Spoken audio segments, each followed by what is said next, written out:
first step in this process of the 5 core steps, uh, in this, the main focus of this episode of the ultimate checklist for choosing your annuity, is ultimately choosing the right advisor. Um, and not all advisors are going to be created equal. That's where we change things a little bit here at Annuity Association. Yeah, it's always going to start with the advisor first, and maybe even the firm that they're affiliated with. And the reason for that is unfortunately in this industry, the annuity industry is still very antiquated. I've said this on previous episodes. And the only way for a consumer to get information or to gather information is to talk to multiple advisors. And unfortunately, there's a lot of websites out there that have annuity information, but there's no centralized database or hub that has everything. Um, each website in some fashion is going to have some sort of bias or have some sort of like gatekeeping where they keep certain information from you in order for you to then feel inclined to give them your contact information so that then you can unlock, if you will, the information that you're hoping to gather. And then you get called and bombarded by, sales reps and agents.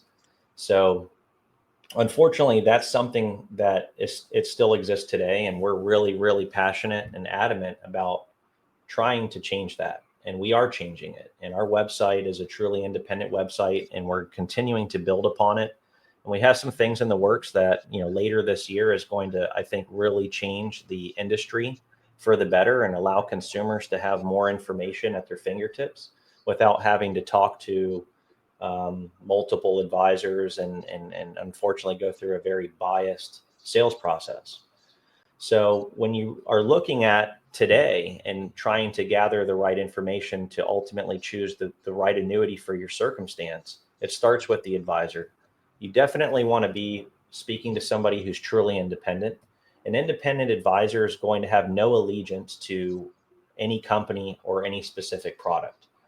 And they're going to have full access, or they should have full access to the independent annuity marketplace. I did mention this on a previous episode that there was a survey done across all of the annuity advisors, or a majority of annuity advisors. And the question was, how many annuity products do you primarily sell? And the answer was 3. So you have a ton of advisors out there who are required to do what's right by you and in your best interest. But there's still a lot of gray area there where, um, as long as they have a handful of products, they can say or sign off that they are acting in your best interest by recommending the best of the few that they offer. So to hear that the majority of advisors out there are only representing 3 annuity products, and typically how they do that is they'll have one that's for immediate income, one that might be for deferred income, and then one that'll be for like a growth play, like a safe growth or protected growth play, fixed indexed annuity generally, or a MIGA.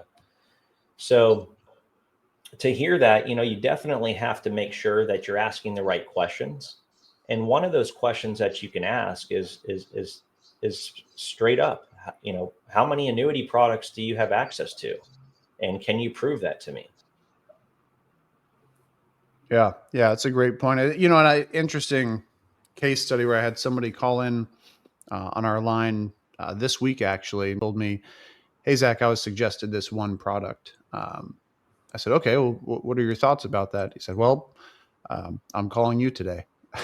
I said, "Okay, so what does that mean for you?" And he said, "Well, I've got some reservation." He said, "I didn't fully understand why I would be suggested only one product. And after seeing some of Jeremiah's videos, lent some understanding that there's a lot more out there than what I was shown." So this isn't an uncommon situation. We run into it quite frequently, and we see it day in and day out. Yeah, it's funny you say that because I just got a call yesterday. Actually, I was on the line with you when this call came and beeped in, and I clicked over, and it was a gentleman, um, and his question was all around, what do I think about the Midland National annuity? And I said, well, I don't know, what is what is your objective, and what do you have in terms of the purpose for the money? What are your goals?